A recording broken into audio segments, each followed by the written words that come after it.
welcome back to my channel. It is Amanda. It's time for another Pan Those Shadows update. This is update number 8, and there is some progress, but I'm going to be real with you guys. I was not inspired by these colors.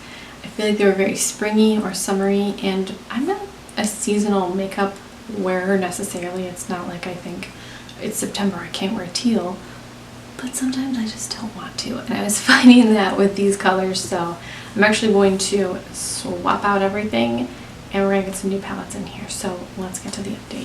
First of all, I'll talk about the palettes that I do have progress on. This guy, the LA Girl Fierce and Wild eyeshadow palette. This is the Instinct palette. I really like these palettes. I've talked about them a few times, but I really enjoy them. The shade that I was working on is this buff shade right here. And as you can see, we have pan in it. So we're going to go ahead and swap this out, and we'll choose a new palette. It was a pretty easy shade to hit pan in. I used it basically every day. I really like the formula of these shadows though. It wasn't terribly soft, it wasn't powdery or easy to just, dig your brush in and you see pan right away. But I did use it every day. The next shade that we have is from the BH Cosmetics Color Festival palette. I love this palette. I love the Weekend Festival and I love the Color Festival. I've been super tempted by the Midnight Festival palette, but I think that I can, make do with these two that I have. The shade that I'm working on is called Queen. So there's a significant dip in here in this. I'm going to leave this guy in and then continue working on it. Next month, pan or not, I will swap it out because it's kind of how I've been doing it. 2 months, get some new blood in there. But I really like this palette. I really like this shade. It's very silvery. It is beautiful. It's a perfect kind of all over, super quick shade that's pretty, and I like how it looks with my greenish hazelish eyes. So we're gonna leave this guy in here, but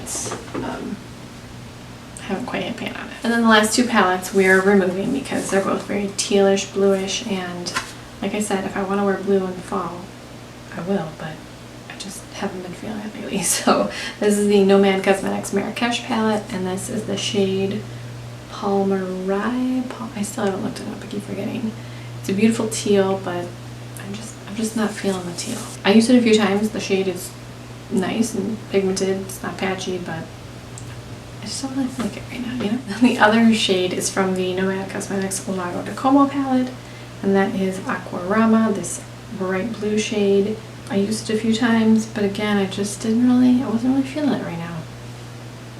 There's nothing wrong with shade. Same thing, just, I want something else sometimes, so. Alright, we have 3 new palettes, and I'm actually pretty excited about them. The first is the Lorac Pro Metal palette, and this palette is actually lovely. I really enjoy this palette, and I feel like this will be pretty easy to hit pan in. So we've got this guy. We have the ColourPop Yes Please palette. This was the first ColourPop Pressed Shadow palette. This is a few years old at this point. It looks pretty jacked up. When did this come out? I still like the formula on this, but I definitely feel like it's improved.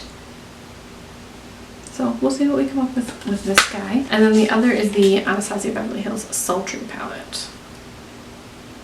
So let me start with Lorac. There are 8 shades here. 1 and 8, and we have shade number 1, which is this quartz shade.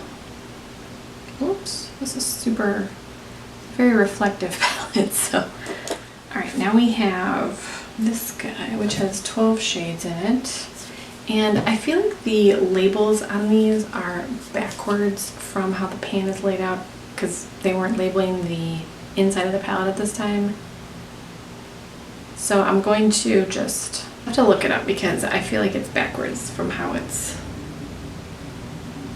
supposed to be. But alright, so we have shade number 3, which is this peachy shade, which I'm gonna call Champs, but it might be Big Cocktails, but we're calling it Champs. I'll look it up.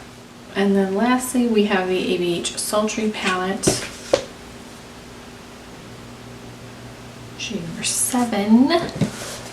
Oh, and that is this birch shade right here. I'm okay with that. I actually wanted to pull this palette out more to use this month anyway, because this is gonna be in another video that I'm talking about fall palettes, so that kind of worked out perfectly. So I'm okay with that color palette. Obviously I'm going to use other things if I want, but you know, that's fine. Anyway, do you guys have any ideas for looks you want to see with these palettes, these shades, or not? Let me know. Thank you so much for watching. Subscribe if you haven't already, and I will talk to you guys in my next video.